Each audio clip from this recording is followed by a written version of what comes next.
সবাইকে স্বাগত। মাধ্যমিকের গণিতের একটা ভীষণ গুরুত্বপূর্ণ অংশ হলো শর্ট কোশ্চেন এবং এমসিকিউ। কারণ কোনো একটা স্টুডেন্টের ক্ষেত্রে যদি দেখা যায় সে ফুল মার্কস পায়নি বা কিছু মার্কস কম পেয়েছে, এই কিছু মার্কস কম পাওয়ার পেছনে তখন দেখা যায় একটা বড় কারণ হলো তার কিছু শর্ট কোশ্চেন না পারা। কিন্তু কোনো একটা স্টুডেন্ট যদি টেক্সট বইটা এবং মাত্র একটি যে কোনো টেস্ট পেপার, কথাটা আমি আরেকবার রিপিট করছি, টেক্সট বই এবং মাত্র যে কোনো একটি টেস্ট পেপার এর যে শর্ট কোশ্চেনগুলো আছে যদি মোটামুটি ভালোভাবে রেডি করে যায়, সে কিন্তু মাধ্যমিকে 36 মার্কসের মধ্যে 36 মার্কসই সঠিকভাবে অ্যান্সার করে আসতে পারবে। এই কারণে আমি মাধ্যমিকের 2020-21 সালের এবিটি এর টেস্ট পেপারের শর্ট কোশ্চেনগুলো সলভ করার চেষ্টা করব। টেস্ট পেপারের প্রথমেই আমরা জানি যে ঠিক আগের বছরের মাধ্যমিকের কোশ্চেনটি থাকে, সেই কারণে প্রথম পেজটি বাদ দিয়ে নেক্সট পেজ থেকে, অর্থাৎ আমাদের এবিটি টেস্ট পেপারের 68 পেজে ঠিক সেকেন্ড অঙ্কের পেজটি আছে, তো আমরা সেখান থেকে শর্ট কোশ্চেন করা শুরু করি।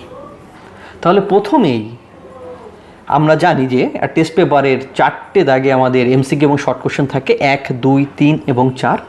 আজকে আমরা চেষ্টা করব 1, 2 এবং 3 এই 3টি দাগে সমস্ত অঙ্কগুলো সলভ করার। তাহলে প্রথমেই আমরা এক দাগ থেকে শুরু করি। কি আছে প্রথম অঙ্কটা আমরা একটু দেখি। বার্ষিক 4% হার সুদে x বছরে স্ববৃদ্ধিমূল y টাকা হলে আসল হবে কতগুলো অপশান আমাকে দিয়ে দিয়েছে। ভালো করে একটু আমরা খেয়াল করব কি কি দিয়ে দিয়েছে।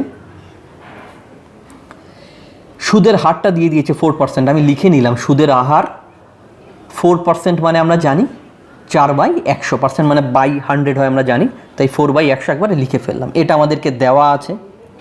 আর কি দেওয়া আছে, x বছর মানে সময়টা আমাদেরকে দেওয়া আছে, তাই আমরা লিখে নিলাম সময় t = x বছর, মানে এটা দেওয়া আছে আমাদের, এটা আমাদের দেওয়া আছে। আর কি দেওয়া আছে দেখি, স্ববৃদ্ধিমূল y টাকা, মানে সুদ এবং আসল দুটো মিলে বলেছে y টাকা, আমাদেরকে আসল বের করতে হবে।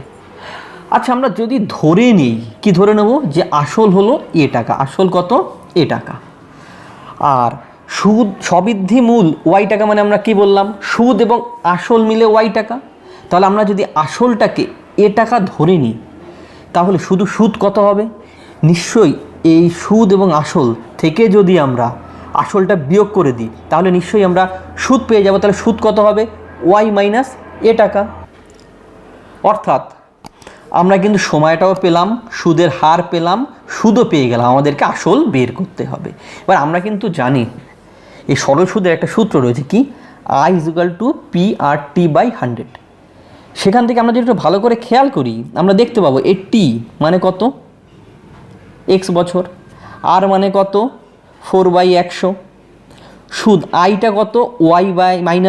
তো এটা যদি বসিয়ে দিই আর শুধুমাত্র কে পড়ে থাকবে, p পড়ে থাকবে, তার মানে আমরা আসল কিন্তু পেয়ে যাব। তাহলে এই মানগুলো আগে আমরা এখানে বসাই।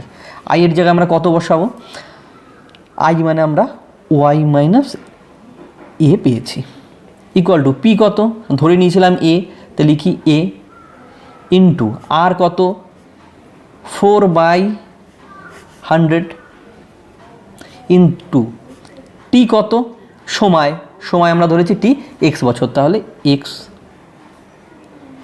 আর কিছু বাকি আছে আমাদের বসাতে, আমরা কিন্তু দেখতে পাচ্ছি আমরা সব বসিয়ে ফেললাম। p বসানো হয়ে গেল, আর বসানো হয়ে গেল 4/100 এবং টি x বসানো হয়ে গেল। মানে এখান থেকে আমাকে কি বের করতে হবে, আসল বের করতে বলেছে, আর আসল আমরা এ ধরেছি, অর্থাৎ এখান থেকে আমাদের কিন্তু সমাধান করে এটা বার করতে হবে। আমরা কি করব, কোনাকুনি গুণ করে দিই। কোনাকুনি গুণ করে দিলে কি হবে, আমরা জানি এইটা দিয়ে প্রথমে y এর সঙ্গে গুণ হবে, মানে 100 × y হবে -100 × a হবে। কোনাকুনি আমরা গুণ করলাম, ইকুয়াল টু এখানে তাহলে কত হলো, 4ax লিখে দিই, 4ax। এইবার আমাদের টার্গেট কি, এ বার করা। সুতরাং এটাকে সব আমরা এক পাশে নিয়ে যাই, এই 100 যেটা আছে এটাকে এ পাশে নিয়ে যাই। পাশে নিয়ে গেলে কি হবে, বাঁদিকে শুধু কি পড়ে থাকবে তখন, 100y, আর ডান দিকে কত, 100 এ প্লাস 4 এ এক্স এটা পড়ে থাকবে, তাই তো? এইবার আমরা তাহলে কি করব, 100y যেমন আছে থাকলো, এখান থেকে আমরা এটাকে কমন নিয়ে নেব, কারণ আমাদের এ বের করতে হবে। এ যদি কমন নিয়ে নিই, কী কী পড়ে থাকছে আমরা একটুখানি দেখি। এইখান থেকে পড়ে থাকবে 4x, আর এইখান থেকে 100 রেখে দিলাম। অর এইবার এ ইন্টু এইটা, এর সঙ্গে এটা কী আছে, গুণ সম্পর্কে আছে। আর সময় সমান চিহ্নের অন্য পাশে নিয়ে গেলে কী করতে আমরা জানি, গুণ থাকলে ভাগ করে দিতে হবে। তাহলে এইটাকে আমরা এর সঙ্গে ভাগ করে দিই, মানে 100y by 4x plus 100 equal to a. তাহলে এ ইজুয়াল টু কত বেরোলো, 100y বাই 4x প্লাস 100। আর আমরা আসল তো একেই ধরেছিলাম, মানে এটাই আসল, 100y বাই 4x প্লাস 100। তার মানে এটাই উত্তর। দেখি আমাদের অপশানে আছে কি না। আমরা দেখতে পাচ্ছি অপশান সিতে 100y বাই 4x প্লাস 100 কিন্তু আছে, সুতরাং C is the right answer. আমরা এবার তাহলে চলে যাই নেক্সট প্রবলেমে। নেক্সট প্রবলেম কি বলেছে, 1 টাকার 1% হারে 1 মাসে সুদ হবে, সুদ বের করতে বলেছে। ঠিক সেম আগেরটার মতো সেম সূত্র ইউজ করব। এখানে কি কি দেওয়া আছে আগে তাহলে প্রথমে আমরা সেটা আমরা দেখে নেব, ঠিক কি কি দেওয়া আছে। 1 টাকার, তার মানেটা কি, আসল 1 টাকা নিশ্চয়ই, তাই তো? 1% হারে, মানে সুদের হার দেওয়া আছে, তাহলে সুদের হারটা কত, 1% মানে 1/100, কারণ পার্সেন্ট মানে আমরা জানি বাই 100 হয়, তাই নিচে লিখলাম 100।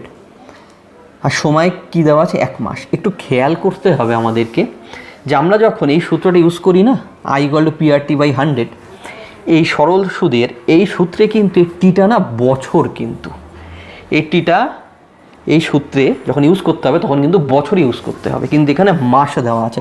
সুতরাং আমাদের প্রথম কাজ হবে মাসটাকে বছর করে দেওয়া। আর আমরা জানি, সে ছোটোবেলা থেকে শিখেছি যে মাসকে কি করে বছর করতে হয়। মাসকে যদি 12 দিয়ে ভাগ করি তাহলেই কিন্তু বছর হয়ে যায়, কারণ 12 মাসেই 1 বছর। তাই আমরা কি করলাম, 1 মাসকে 12 দিয়ে ভাগ করে দিলাম, সঙ্গে সঙ্গে বছর হয়ে গেল। তাহলে কত বছর হয়ে গেল, 1/12 বছর, মানে 1 এর 12 বছর।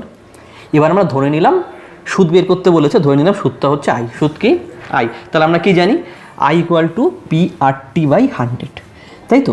এবার আমাদের কিছু কাজ নেই, জাস্ট হলো এই PRT তিনটের মান বসিয়ে দিলেই আই বেরিয়ে যাবে। পি এর মান কত আছে একটু দেখি, 1 টাকা মানে 1 ইন্টু আর কত আছে, আর হচ্ছে 1/100 বসিয়ে দিলাম, 1/100 ইন্টু টি কত আছে, 1 এর 12, তো টিও বসিয়ে দিলাম 1/12, 1 এর 12, তাই তো? তাহলে ইকুয়াল টু কত হচ্ছে, আই ইকুয়াল টু উপরে কত হচ্ছে 1 × 1 × 1, মানে নিশ্চয়ই 1 হবে, আর নিচে 12 × 100, তার মানে 1200। তাহলে আই ইকুয়াল টু কত হলো, 1 এর 1200। তো এটাই কিন্তু সুদ, কারণ আমরা সুদ কিন্তু আই ধরেছিলাম, আর আই এর মান এটা বেরোলো। তাহলে আমাদের মোট সুদ কত হবে, 1 এর 1200। 1 এর 1200 কি কোথাও অ্যান্সার আছে আমরা দেখিনি কোনো অপশান? হ্যাঁ, সি দাগে কিন্তু আমরা দেখতে পাচ্ছি 1 এর 1200। তাহলে C is the correct answer, মানে 1 এর 1200। এবার তাহলে আমরা নেক্সট প্রবলেমে চলে যাই। নেক্সট অঙ্কটা কী আছে একটু দেখি। বলেছে ও কেন্দ্রীয় বৃত্তের, একটা ও কেন্দ্রীয় বৃত্ত, এই ও কেন্দ্রীয় বৃত্তের এ বি একটি ব্যাস। এই এ বি একটা ব্যাস, কারণ আমরা জানি কেন্দ্রের মধ্য থেকে যখনই আমি কোনো যে অঙ্কন করব সেটাই ব্যাস হয়ে যায়, তার মানে এ বি ব্যাস। পি বৃত্তের উপর যে কোনো একটি বিন্দু। পি কি বলেছে, এই বৃত্তের উপরে যে কোনো একটা বিন্দু। আমি পিটাকে এইখানে নিলাম, এইখানে বিন্দুটা নিলাম। পি অন্যকে এখানেও নিতে পারে, এখানেও নিতে পারে, যেখানে ইচ্ছে কেউ নিতে পারে, আমি এখানে নিলাম। হলে বলেছে কোন এপিবির মান কত। তাহলে কোন এই এপিবি মানে এই কোনটার মান আমাকে বের করতে বলেছে। আচ্ছা, একটা জিনিস একটু ভালো করে আমরা খেয়াল করলে দেখতে পাবো, এবি যখন ব্যাস হয়ে গেল না, তখন কিন্তু এইটা মানে এপিবি এই অংশটা কি হয়ে গেল, এটা অর্ধবৃত্ত হয়ে গেল না। আর আমরা কি জানি, অর্ধবৃত্তস্থ কোণ কি হয়, সমকোণ। তাহলে এই এপিবি এই কোণটা একটা অর্ধবৃত্তস্থ কোণ, অর্থাৎ এটা কি হবে, নিশ্চয়ই সমকোণ, মানে 90 ডিগ্রি। অর্থাৎ কোণ এপিবি মান হবে কিন্তু 90 ডিগ্রি। আমরা দেখতে পাচ্ছি অপশান এতেই কিন্তু 90 আছে, মানে option A is the right answer. Next problem আমরা চলে যাই, কি বলেছে তারপরেরটা আমরা দেখি। যে যদি এক্স ভ্যারিজিয়াস ওয়াই হয় তাহলে বলেছে এর মধ্যে কোনটা সত্য। এখানে আমরা এক্স সমানুপাতিক ওয়াই এটা দেওয়া আছে লিখে ফেললাম। আর আমরা কি জানি যে এই সমানুপাতিক সাইন তুলতে গেলে এখানে একটা কিন্তু কি করতে হয়, ধ্রুবক পদ নিয়ে আসতে হয়। তো আমি কে ব্র্যাকেটে নিশ্চয়ই কি আমরা লিখে দিলাম, তাহলে কে একটি অশূন্য ভেদ ধ্রুবক। এবার আমরা কি করলাম, উভয় পক্ষে একটা কাজ করব। কি করব, উভয় পক্ষে আমরা বর্গ করে দেবো। উভয় পক্ষে বর্গ করে দিলে কি পেলাম, X square is equal to K square Y square. Just দুটোর পাশে স্কোয়ার করে দিলাম। এবার একটা জিনিস আমরা ভালো করে খেয়াল করব, এটাও তো একটা ধ্রুবক পদ, এটা ধ্রুবক পদ না? ঠিক এখান থেকে যেমন এই লাইনে আসলাম, সমানুপাতিক সাইনটা তুলে জাস্ট একটা ইকুয়াল সাইন বসিয়ে ধ্রুবক পদ আনলাম, ঠিক এর উল্টোটাও তো করতে পারি, যে ধ্রুবক পদটা তুলে দিয়ে সমানুপাত এই সমান সাইনটাকে সমানুপাতি করে দেবো। ঠিক এই লাইনটার ক্ষেত্রে আমরা তাই করব। এই ধ্রুবক পদটাকে আমরা যদি তুলে দিই তাহলে এই ইকুয়াল সাইনটা কী হয়ে যাবে, নিশ্চয়ই সমানুপাতি হয়ে যাবে। সমানুপাতি is equal to y square. তাহলে এক্স স্কোয়ার সমানুপাতি কী হলো, ওয়াই স্কোয়ার। তো এটা কি আদৌ আছে কোন অপশানে? আমরা দেখতে পাচ্ছি অপশান ডিতে কিন্তু এক্স স্কোয়ার ওয়াই স্কোয়ার, মানে option D is the correct answer. আমরা এবার চলে যাই নেক্সট অঙ্কে। অঙ্কটা কী বলেছে তাহলে দেখি। দুটি বৃত্তের ব্যাসার্ধের দৈর্ঘ্য 3.5 সেন্টিমিটার ও 2 সেন্টিমিটার। বৃত্ত দুটি পরস্পরকে অন্তঃস্পর্শ করে। বৃত্ত দুটির কেন্দ্রদ্বয়ের মধ্যে দূরত্ব হবে। আচ্ছা, আগে আমাকে ভালো করে কিন্তু জানতে হবে অন্তঃস্পর্শ কোনটা। একটা বৃত্ত, তার ভেতরে যদি আরেকটা বৃত্ত থাকে, এই জন্য মানে অন্তের ভিতরে যদি আরেকটা বৃত্ত থাকে এবং সেটা ভিতরের বৃত্তটা যদি বাইরের বৃত্তটার পরিধিকে কোনো একটা বিন্দুতে স্পর্শ করে, তখন তাকে কিন্তু বলা হয় অন্তঃস্পর্শ। মানে এই বড় বৃত্তকে ছোট বৃত্তটা অন্তঃস্পর্শ করেছে। এবার মনে করলাম এই বড় বৃত্তটা এর ব্যাসার্ধ হলো 3.5 সেন্টিমিটার। মানে এটাকে যদি আমি এ নামকরণ করি এবং স্পর্শ বিন্দুটা যদি বি করি, এ বি 3.5 সেন্টিমিটার, সেটাই এখানে দেখানো হচ্ছে। এবং ছোট যে বৃত্তটা তার কেন্দ্রটা, এটাকে যদি সি বিন্দু বলি, তাহলে সিবি ইজ ইকুয়াল টু কিন্তু 2 সেন্টিমিটার। এবার কেন্দ্রদ্বয়ের মধ্যে দূরত্ব মানে নিশ্চয়ই এই বড় বৃত্তের কেন্দ্র এইটা আর এই ছোট বৃত্তের কেন্দ্র এইটা, মানে এই দুটোর মধ্যে দূরত্বকে বোঝাতে চেয়েছে। এই দুটোর মধ্যে দূরত্ব কত একটু ভালো করে যদি খেয়াল করি আমরা দেখতে পাবো, এখান থেকে এই অবধি হচ্ছে 3.5 সেন্টিমিটার, এখান থেকে এই অবধি 2 সেন্টিমিটার। তাহলে এইটুকু আর কত হবে আমরা কিন্তু সহজেই অনুমান করতে পারছি যে 3.5 থেকে যদি 2 বিয়োগ করে দিই নিশ্চয়ই কিন্তু আমার এসি বেরিয়ে যাবে। অর্থাৎ এই দুটো বৃত্তের কেন্দ্রদ্বয়ের মধ্যে দূরত্ব কত হবে, 3.5 centimetre minus 2 centimetre, that is 1.5 centimetre. আর আমরা অপশান সিতে দেখতে পাচ্ছি 1.5 সেন্টিমিটার আছে, অর্থাৎ option C is the correct answer. আমরা তাহলে চলে যাই পরের অঙ্কটায়। 6, একটি ঘনকের সমগ্র তলের ক্ষেত্রফল এস বর্গ একক এবং কর্ণের দৈর্ঘ্য ডি একক হলে এস ও ডি এর মধ্যে সম্পর্ক নির্ণয় করতে বলেছে। আচ্ছা, আমরা যদি ধরে নিই, প্রথমে কি ধরে নেব, যে ধরে নিলাম ঘনকটার একটা বাহুর দৈর্ঘ্য একক। একটা বাহুর যদি একক হয়, ভালো করে বুঝতে হবে আমাকে, একটা ঘনকের সমগ্র তলের ক্ষেত্রফল এস বলেছে। তো সমগ্র তল মানে কি, একটা ঘনকের কটা তল, 6খানা তল, মানে চারপাশে 4টে তল, উপরে একটা তল আর নিচে একটা তল, মানে 6টা তল। আর যেহেতু ঘনক, প্রত্যেকটা তলে কিন্তু এক একটা বর্গক্ষেত্র। আর একটা বাহুর দৈর্ঘ্য যখন এ একক, তখন এক একটা ওই বর্গক্ষেত্রের ক্ষেত্রফল কত হবে, এ স্কোয়ার, তাই তো? আর যেহেতু 6খানা তল আছে, তাহলে 6টা তলের ক্ষেত্রফল কত হবে, 6a স্কোয়ার। তাহলে সমগ্র তল বলা আছে এস, তাহলে এস ইজ ইকুয়াল টু কি হচ্ছে, 6a স্কোয়ার। আর কর্ণ বলা আছে ডি, কর্ণের দৈর্ঘ্য ডি। আর আমরা কি জানি, সূত্রই আছে আমাদের, যে কর্ণের দৈর্ঘ্য ডি ইজ ইকুয়াল টু বাহু √3, তাই তো? এখানে বাহু যেহেতু এ, মানে a √3।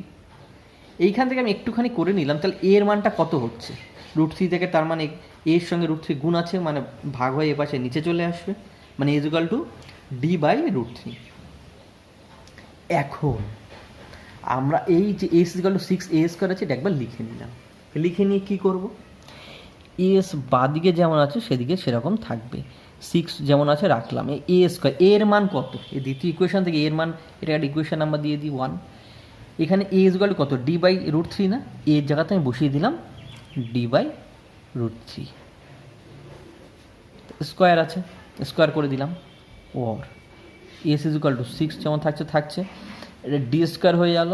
আর √3 স্কোয়ার হলে কত হবে? √3 ইন্টু √3 আমরা কী হয় জানি, √3 স্কোয়ার, দ্যাট ইজ √3 স্কোয়ার করলে নিশ্চয়ই 3 হবে আমরা জানি।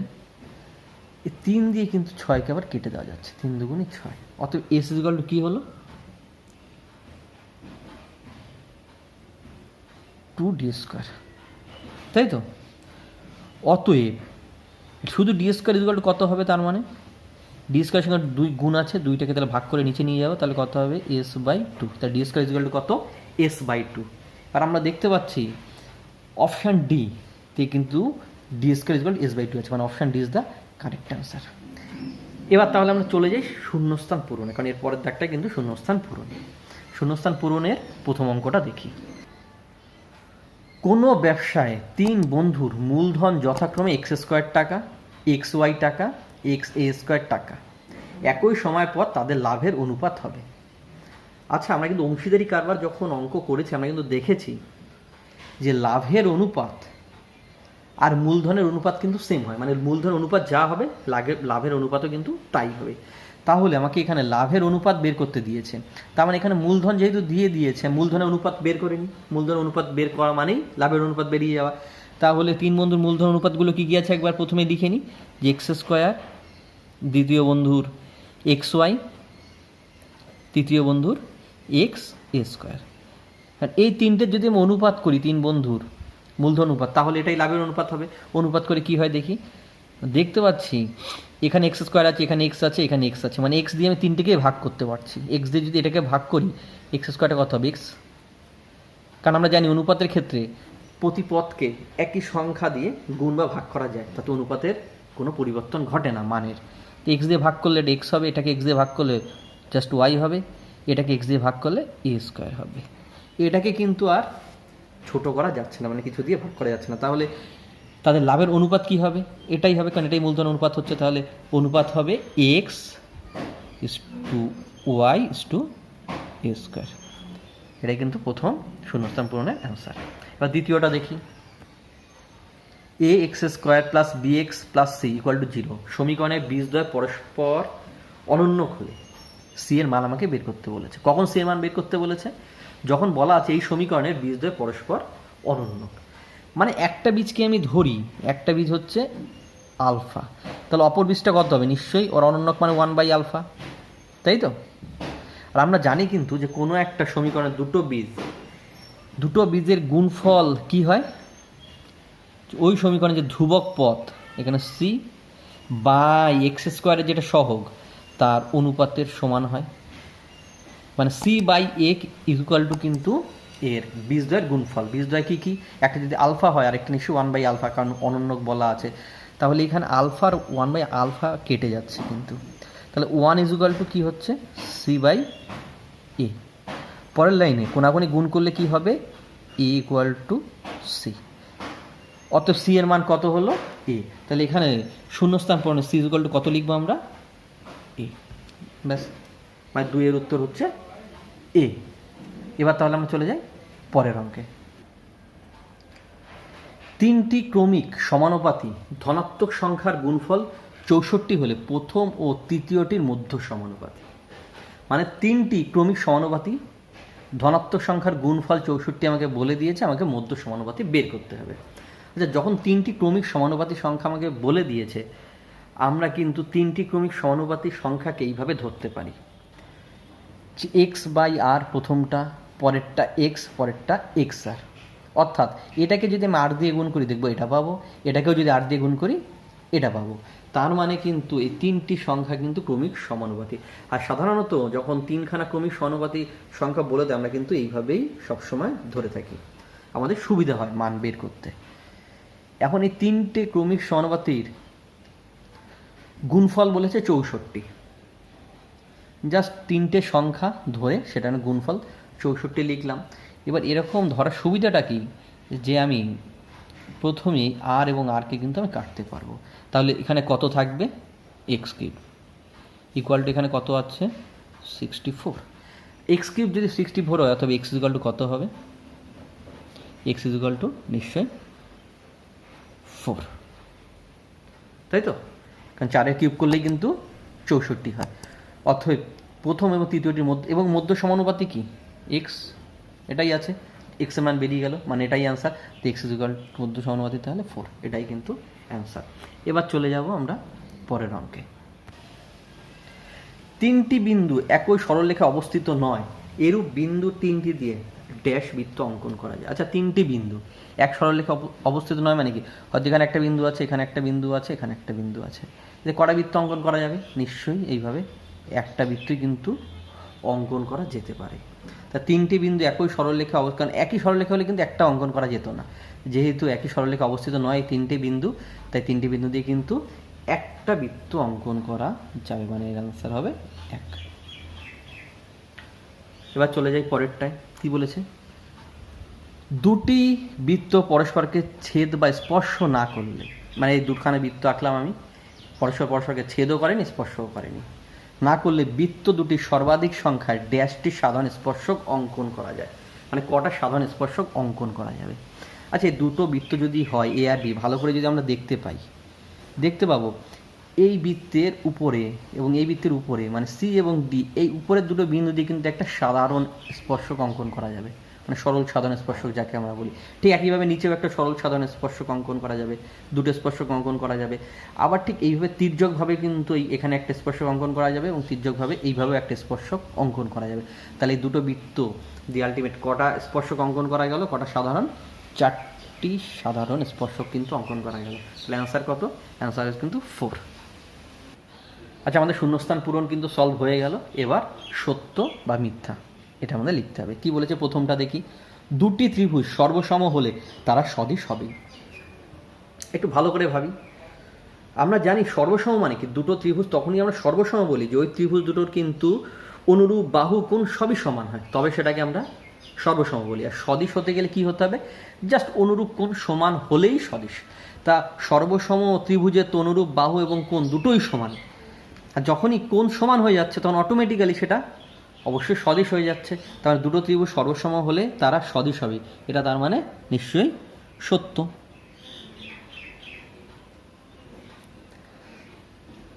এবার চলে যাই আমাদের পরেরটায়। কি বলেছে? x² + x + 1 = 0 সমীকরণের বীজদ্বয় বাস্তব। বলেছে এই সমীকরণের বীজদ্বয় বাস্তব, এটা তো আমরা দেখে বলতে পারছি না। এবার কী করবো? আমরা একটা কাজ করে এটা সমীকরণ বীজ বের করে দেখি। ax² + bx + c = 0 এই সমীকরণের সঙ্গে আদর্শ দ্বিঘাত সমীকরণ আমরা জানি, এর সঙ্গে যদি এটা তুলনা করি a এর মান কত পাবো? এখানে x² এর সহগ কত আছে? নিশ্চয়ই 1। তাহলে এখানে a এর মান কত হবে? 1 হবে। এখানে x² x এর সহগ কত আছে? এখানেও 1। তাহলে b এর মান কত হবে? নিশ্চয়ই 1 হবে। আর c ধ্রুবক পদ, এখানে ধ্রুবক কত? 1, c এর মান 1। মানে এই সমীকরণকে এই সমীকরণের সঙ্গে তুলনা করে আমরা কিন্তু a b c এর মান পেলাম 1 1 1। তার কারণ আমরা জানি যে সমাধান x = c ধরাচার্যের সূত্র অ্যাপ্লাই করে যে x = -b ± √b² - 4ac / 2a। এবার মানগুলো আমরা বসিয়ে দিই। b এর মান বের করে রেখেছি আগে আমরা, কত? 1। তাহলে -1 ± √b² মানে 1 এর স্কোয়ার -4। a এর মান কত? 1। c এর মান কত? 1/2। a এর মান কত? 1। ক্যালকুলেশন করে কি হয় একটু দেখি আমরা। -1 ± √1² মানে 1, 4 এর সঙ্গে যদি দুটো 1 গুণ করে 4ই হবে, মানে 1 - 4 মানে মাইনাস কিন্তু 3 হচ্ছে, -3/2। আর রুটের মধ্যে যখনই মাইনাস আসে আমরা কিন্তু জানি সঙ্গে সঙ্গে সেটা কিন্তু আর বাস্তব থাকে না, কমপ্লেক্স হয়ে যায়, মানে জটিল হয়ে যায়, অর্থাৎ কিন্তু আর বাস্তব থাকে না। সুতরাং এই সমীকরণে কিন্তু একটা বীজ এখানে বাস্তব নয়। তাহলে x² + x + 1 সমীকরণের বীজদ্বয় বাস্তব। এটা কি হবে? নিশ্চয়ই এটা সম্পূর্ণরূপে মিথ্যা, তাই লিখে দিলাম আমরা মিথ্যা। এবার আমরা চলে যাব তারপরের অঙ্কে। কি বলেছে? আসল ও মোট সুদ অপরিবর্তিত থাকলে সুদের হার সময়ের সঙ্গে ব্যস্তানুপাতিক। একটু উদাহরণের সাহায্যে আমরা বোঝার চেষ্টা করি। মনে করলাম আসল 100 টাকা, সুদের হার 10% যদি হয়, মানে 100 টাকায় 10 টাকা সুদ হয়, তাহলে 1000 টাকায় নিশ্চয়ই 100 টাকা সুদ হবে। আর যদি সে নিশ্চয়ই 1 বছরে, আর 2 বছর হলে সুদ কত হবে? 200 টাকা। এইবার আমাকে বলেছে আসল আর সুদ মানে মোট সুদ এটা অপরিবর্তিত থাকবে। এবার আসল 1000 টাকা থাকলো আর সুদও বাড়ানো যাবে না, 200 টাকা থাকলো। এবার যদি সময় বাড়ানো হয়, সময় যদি 2 বছর থেকে 4 বছর করে দেওয়া হয়, কত 4 বছর, তাহলে নিশ্চয়ই 1000 টাকা যদি সময় আমি বাড়িয়ে দিই, 2 বছর থেকে 4 বছর করে দিই, সুদের হার যদি সেম থাকে, সুদ কিন্তু এই 200 টাকাটা নিশ্চয়ই 400 টাকা হয়ে যাবে, কারণ সময় ডবল হয়ে যাচ্ছে। কিন্তু বলছে যে মোট সুদ অপরিবর্তিত থাকবে, মোট সুদ বাড়ানো যাবে না। তাহলে মোট সুদকে যদি সেম রাখতে হয়, আসলও সেম থাকছে, সময় ওদিকে আমি বাড়িয়ে দিলাম, কিন্তু সুদ বাড়ানো যাবে না, সেক্ষেত্রে আমার উপায় কি আছে? নিশ্চয়ই সুদের হার কি করতে হবে আমাকে? সুদের হার কিন্তু আমাকে কমিয়ে দিতে হবে, তাই তো নাকি? না তো সুদ বেড়ে যাবে, কিন্তু সুদ বাড়ানো যাবে না। তাহলে আসল আর সুদ এই দুটো যদি ধ্রুবক থাকে, অপরিবর্তিত থাকে, তাহলে সময় কিন্তু বেড়ে গেলে সুদের হার কী করতে হবে? কমিয়ে ফেলতে হবে। এখানে কি বলা আছে? আসল ও মোট সুদ অপরিবর্তিত থাকলে সুদের হার সময়ের সঙ্গে ব্যস্তানুপাতিক। তার মানে কি, এটা বাড়লে এটা কমছে, অর্থাৎ এটা কিন্তু ব্যস্তানুপাতিকই হচ্ছে, অর্থাৎ এইটা কিন্তু সত্য। তো এটা কিন্তু সত্য। 4 অঙ্ক, একই ভূমির ব্যাসার্ধ ও একই উচ্চতা বিশিষ্ট একটি শঙ্কু ও একটি চোঙের মধ্যে শঙ্কুর আয়তন চোঙের আয়তনের অর্ধেক হবে। কি বলেছে? যে একই ভূমির ব্যাসার্ধ ও একই উচ্চতা বিশিষ্ট একটি শঙ্কু ও একটি চোঙ, মানে একটা শঙ্কু আর একটা চোঙের বলছে ভূমির ব্যাসার্ধ একই এবং উচ্চতাও একই। তাহলে আমি দুটোই যখন একই বলেছে, তাহলে শঙ্কুর ব্যাসার্ধ, ভূমির ব্যাসার্ধ ধরে নিলাম আর, তাহলে চোঙেরও ভূমির ব্যাসার্ধ নিশ্চয়ই আর হবে। উচ্চতাও বলেছে দুটোর সমান, তাহলে শঙ্কুর উচ্চতা ধরে নিলাম এইচ, চোঙের উচ্চতা নিশ্চয়ই এইচ হবে। তাদের আয়তন চোঙের আয়তনের অর্ধেক, শঙ্কুর আয়তন চোঙের আয়তনের অর্ধেক কিনা দেখতে হবে। তাহলে আগে দুজনে নিশ্চয়ই আয়তন তাহলে বার করি। শঙ্কুর ব্যাসার্ধ যদি, ভূমির ব্যাসার্ধ যদি আর হয় এবং উচ্চতা যদি এইচ হয়, তাহলে শঙ্কুর আয়তন কত হবে আমরা জানি, 1/3 পাই আর স্কোয়ার এইচ। এটা আমাদের ফর্মুলা, এটা মুখস্থই আমাদেরকে রাখতে হবে। আর চোঙের আয়তন কত হবে? পাই আর স্কোয়ার এইচ।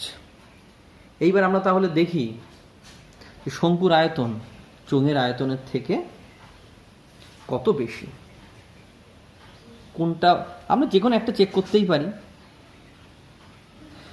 যে শঙ্কুর আয়তন চোঙের আয়তনের কিন্তু অর্ধেক বলেছে, মানে চোঙের আয়তন কিন্তু বড় হবে বলছে। তাহলে কত বড় দেখি? তাহলে চোঙের আয়তন কত? পাই আর স্কোয়ার এইচ। এইটাকে আমরা শঙ্কুর আয়তন দিয়ে ভাগ করি, তাহলেই বুঝতে পারবো যে কত গুণ বেশি চোঙের আয়তন, তাই তো? ভাগ করলে কী হবে? আমরা পাই কিন্তু কেটে যাবে প্রথমেই, আর স্কোয়ারও কাটছে, বাহ, এইচও কেটে যাচ্ছে। 1/3 আছে, মানে 1 উপরে 1 থাকছে, 1 ভাগ 1/3। তাহলে আমরা কি জানি? 1 ভাগ 1/3 যদি হয়, ভাগটাকে গুণ হয়ে যাবে আর 1/3 কিন্তু উল্টে যাবে। তার মানে 1 অ্যাকচুয়ালি এরকম ব্যাপারটা, তাই না? 1 ভাগ 1/3। তাহলে আমরা কী জানি? এরকম হলে কী হয়? উল্টে গিয়ে 3 উপরে চলে যায়, নিচে 1 চলে আসে, 3-এর 1, মানে আলটিমেট 3। তাহলে কত গুণ হলো? অ্যাকচুয়ালি কিন্তু 3 গুণ হচ্ছে, কিন্তু এখানে বলেছে অর্ধেক হবে, দ্যাট ইজ দ্বিগুণ হবে। তার মানে কিন্তু এটা ভুল, মিথ্যে। তাহলে এটা আমরা লিখতে পারি মিথ্যা। তারপরের অঙ্কে চলে যাই আমরা। 500 টাকার 12 মাসের জন্য বিনিয়োগ সমান হবে 2000 টাকার 3 মাসের জন্য বিনিয়োগ। বলছে 500 টাকার 12 মাসের জন্য বিনিয়োগ নাকি 2000 টাকা 3 মাসের জন্য বিনিয়োগের সমান। মানে 500 টাকা যদি 12 মাস ধরে খাটানো হয়, সেক্ষেত্রে আমরা যে টাকা পাবো, 2000 টাকা যদি 3 মাস ধরে খাটে সেম টাকা পাবো। তার মানে 500 টাকা 12 মাসের জন্য কত টাকা পাওয়া যায় সেটাকে দেখি, সুদ। আর 2000 টাকা 3 মাসের জন্য বিনিয়োগ করলে কত টাকা সুদ পাওয়া যায় দেখি। দুটো যদি সমান হয় তাহলে আমরা বলবো সমান, আর সমান না হলে বলবো সমান না। তাহলে প্রথম ক্ষেত্রে ধরে নিলাম আমি, দুটো ক্ষেত্রে সুদের হার কিন্তু দুটো একই হবে, যেহেতু বলে দেয়নি, তাহলে ধরে নিলাম সুদের হার R%। তাহলে প্রথম ক্ষেত্রে সুদটা যদি I1 ধরি, I1 ইকুয়াল টু কত হবে আমরা জানি, যেহেতু শর্ট কোশ্চেন একটু শর্টেই করছি। I ইকুয়াল টু কী হয় আমরা জানি, I ইকুয়াল টু P আর T/100। P কত এখানে? নিশ্চয়ই 500। সুদের হার নিশ্চয়ই আর। টি কত? 12 মাস। 12 মাস মানে কিন্তু 1 বছর, তাই তো? 1 ইয়ার বাই 100 কত হলো? শূন্য শূন্য কাটবে, শূন্য শূন্য, মানে 5R হচ্ছে। মানে প্রথম ক্ষেত্রে সুদ হলো 5 হবে। দ্বিতীয় ক্ষেত্রে I2 কত হবে? প্রথম আসল কত? P 2000। আর কত? এটাও আর হচ্ছে R%। সময় কত? 3 মাস। আর আমরা এটা কিন্তু জানি, এই ক্ষেত্রে যে সূত্রটা ইউজ করা হয়, সময়টা কিন্তু বছরে হয়, মাসে নয়। তাই 3 মাসটা কিন্তু আমাকে বছরে করে নিতে হবে। 3 মাস মানে কত বছর? মাসকে বছর কী করে করতে আমরা জানি নিশ্চয়ই। মাসকে যদি 12 দিয়ে ভাগ করা হয় তাহলেই বছর হয়, কারণ 12 মাসে যেহেতু 1 বছর। তাহলে 3 মাস মানে 3/12 বছর, তাই তো? আর সূত্রের নিচে 100 থেকে আমরা জানি, কারণ PRT/100, 100 আর 3/12 যেই করলাম এটাকে বছর হয়ে গেল। এবার দেখি এটা ক্যালকুলেশন করে কী আসে। শূন্য শূন্য কাটবে, এই শূন্য কাটবে, 3 দিয়ে 12 কাটলে 4, 4 দিয়ে 20 কাটলে 5, মানে কত হচ্ছে এটার ক্ষেত্রে? 5R। ও এটার ক্ষেত্রেও সুদ যা হলো, এটার ক্ষেত্রেও কিন্তু সুদ তাই হলো। তার মানে 500 টাকার 12 মাসের জন্য বিনিয়োগের কিন্তু 2000 টাকা 3 মাসের জন্য বিনিয়োগ সমান হয়ে গেল। তার মানে এটা কিন্তু একেবারেই সত্য। আর আমাদের লাস্ট অঙ্ক আর একটাই আছে, সেটা দেখি কি বলেছে। ও এর ন্যূনতম মান আমাকে বের করতে বলেছে। ও মান বলে দিয়েছে 0। তাহলে 0 কিনা আমরা একটু দেখে নিই। মানে এটাকে আমরা মানটা বের করবো, বের করলে বুঝতে পারবো 0 কিনা। আর 48 মানে কত কত লেখা যায়? 4 গুণ 3, তাই তো? আচ্ছা, 16, 3 16 48 লেখা গেল। মাইনাস 4 × 75 মানে কত লেখা যায়? 5 × 5, 5 25 × 3 25 75 হলো, প্লাস √ 192কে আমরা একটু কিন্তু উৎপাদকে বিশ্লেষণ করে নেবো। ডান দিকে উৎপাদকে বিশ্লেষণ করে নেবো। করে গেলে কত হবে তো তোমরা একটু দেখে নাও, করে কত হয়? 2 × 2 × 2 × 2 × 2 × 2 × 3 হবে। এত বড় কিন্তু হবে। 6টা 2 গুণ করে তোমরা দেখে নাও যে 192 কিন্তু হবে। এক্ষেত্রে রুট করলে আমরা কী হয়? √ করলে আমরা জানি দুটো সংখ্যা থেকে একটা সংখ্যা আসে। তো এখানে 3, আর এখানে দুটো 4 আছে, তা রুটের বাইরে নিশ্চয়ই একটা 4 বেরোবে। 3 আর 4 গুণ হলে কত হবে? 12 হবে। আর 12 আর √3 একটা আছে যেহেতু, এইভাবে তাহলে রেখে দিতে হবে রুটের মধ্যে। 12 √3 মাইনাস, এখানেও দুটো 5 থেকে নিশ্চয়ই একটা 5 বেরোবে। একটা 5 বেরোলে বাইরে 4 আছে, 4 × 5 20 √3, তাই তো? প্লাস দুটো 2 থেকে একটা 2 বেরোবে, এই দুটো 2 থেকে একটা 2 বেরোবে, এই দুটো 2 থেকে একটা 2 বেরোবে। মানে কটা 2 বেরোলো? 3টে 2। তা 3টে 2 গুণ করলে কত হবে? 2 দুগুণে 4, 4 দুগুণে 8। তাহলে 8 বাইরে বেরিয়ে আসলো, √ এই 3 কিন্তু সিঙ্গেলি ওরা পড়ে থাকবে। তাহলে আলটিমেট কত হলো একটু দেখি। √3, 12খানা √3 সঙ্গে 8খানা √3 যোগ করলে কত হবে? নিশ্চয়ই 20খানা √3। 20খানা √3 থেকে যখন 20খানা আবার √3 বিয়োগ হয়ে যাচ্ছে, আলটিমেট কত দাঁড়াচ্ছে? 0। এর মান 0 বলে দিয়েছে, মানে এক্স্যাক্টলি এটাও কিন্তু তার মানে সত্য। তার মানে আমাদের কিন্তু 1 2 3 তিনটে জায়গায় শর্ট কোশ্চেন করাই হয়ে গেল। আমরা নেক্সট দিন কিন্তু 2 থেকে সব অঙ্কগুলোই সলভ করার চেষ্টা করব। তাহলে আজকের ভিডিও আমি এখানেই শেষ করছি, আর নেক্সট দিন আমাদের দেখা হবে 4 দাগের অঙ্ক নিয়ে।